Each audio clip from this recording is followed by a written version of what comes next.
Change is a constant part of life, but we do feel it at some moments more than others. Now, for 3 months, we've all had to deal with lots of change that was forced upon us. We've had to become survivalists, homeschoolers, remote employees, and virtual worshipers. We've had to learn how to make video calls and masks, how to shop online for anything, and how to sanitize everything. Lately, though, I personally have felt the changes more. Even though stay at home was not a preferred mode of operation, we had reached a point where there was stability, and we were all trying to be careful. And now things are shifting around again, where we're at a point, some of us are still trying to be careful, some of us are trying to go back to an old normal, and it just feels like things are just up in the air. And sometimes it feels awkward, I'm not sure what I need to do to protect my family. My wife, of course, is fighting cancer. All things considered, Allison is doing really well. Praise the Lord. However, it's still a hefty burden that we're carrying that we didn't before. We're more than halfway through her treatments, and it's still not normal. It still feels like a change that we're adapting to. Whether we have reasons to notice it or not at the moment, change is always a constant part of life. And dealing with those changes sometimes can just be stressful. Our routines might be thrown off balance, our hopes can be drowned out, extra mental emotional energy can be demanded from us to deal with the changes. And we might even feel like strangers in our own lives dealing with the changes that are coming at us.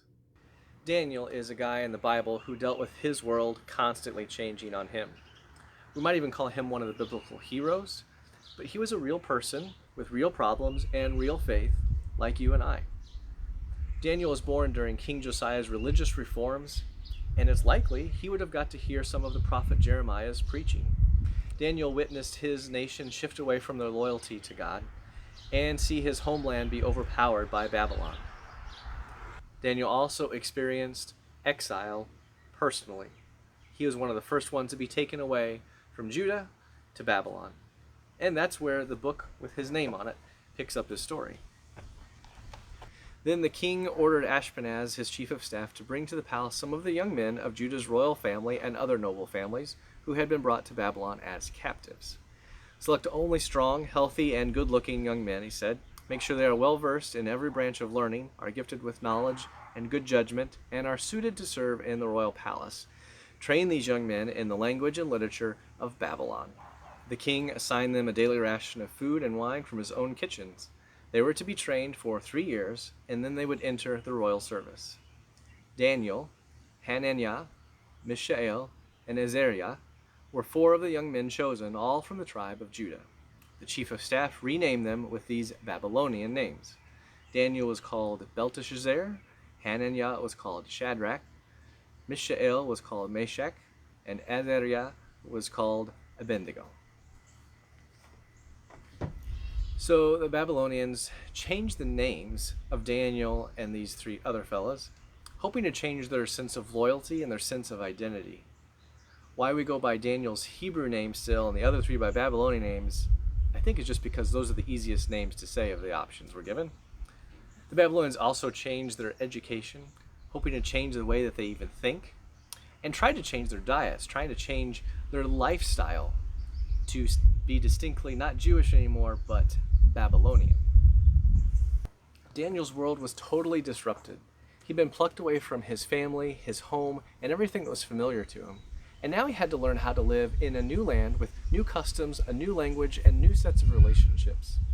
During the course of his career as a royal assistant, he would work for King Nebuchadnezzar, King Belshazzar, King Darius, and then King Cyrus, which included 2 Babylonians, a Mede and then a Persian. Daniel was very familiar with dealing with a changing world. Chapter 1 of Daniel begins by telling us that King Nebuchadnezzar besieged Jerusalem.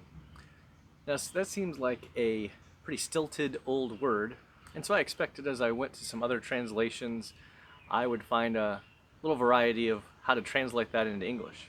But when I looked at the translations, apparently there is not a better English word than besieged for that spot. The NIV, the NRSV, the New Living Translation, even the Message all stick with besiege.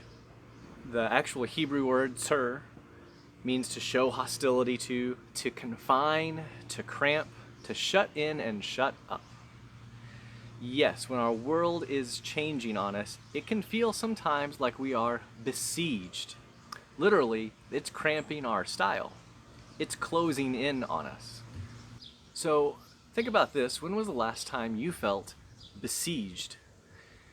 Was it because of a change in your schedule, or your company, your family, your community, or your church? Was it because there was an ability or a relationship that had been taken from you? Was it at the moment where there was a ruling from a county judge or a Supreme Court majority? Or was it a moment where you saw a violent scene that was actually happening too close to home? Or maybe it was sometime in the last couple months during the stay-at-home orders, or in the last couple weeks during this national realization of the role that race is still playing in our society, that you felt that the whole world was just kind of shifting under your feet. When was the last time you felt besieged by change?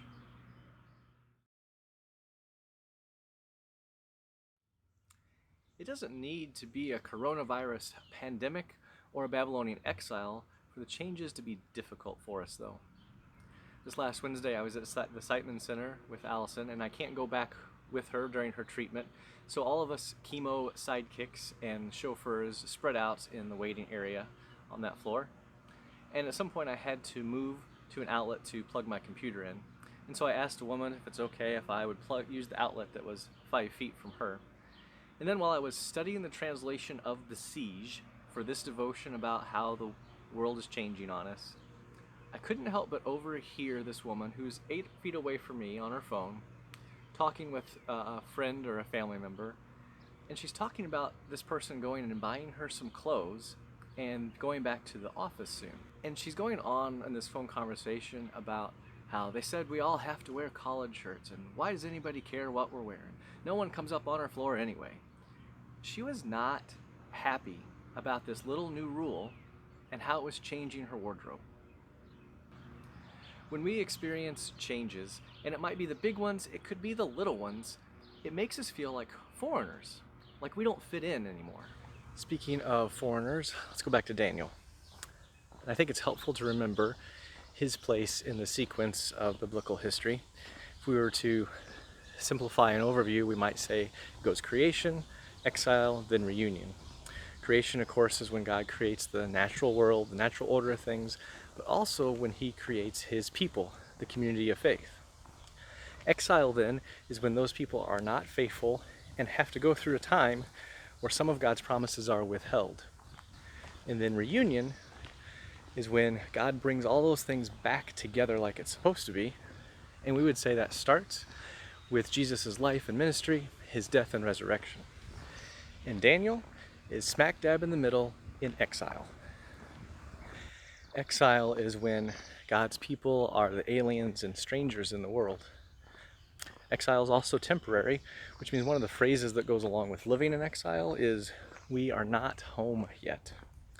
And that's a good one to keep in the pocket of our minds. Exile is also a way to describe living in a world that is still in upheaval, when so many things are not as they should be. Maybe you feel like there's a lot of change going on. Maybe you even feel besieged at times.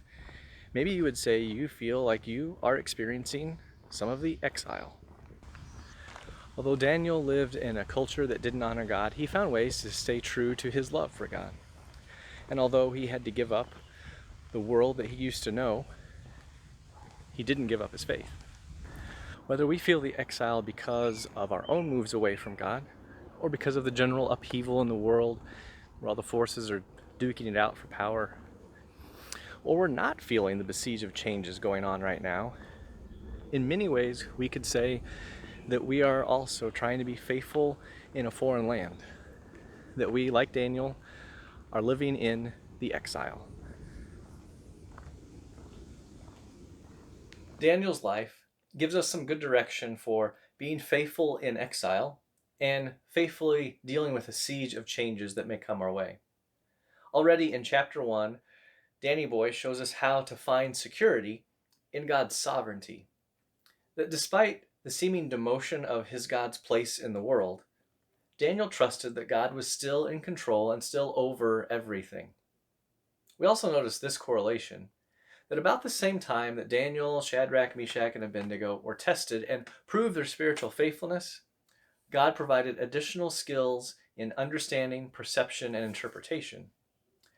If we also want additional insight from Christ regarding how things are supposed to fit together and how things may play out, we need to be sure that we are standing firm in our faith and standing up for Christ in the world. Lastly, we can say that when the world is changing, if we keep learning, stay disciplined, and maintain our integrity, then we'll be able to live well in the new landscape we find ourselves in too.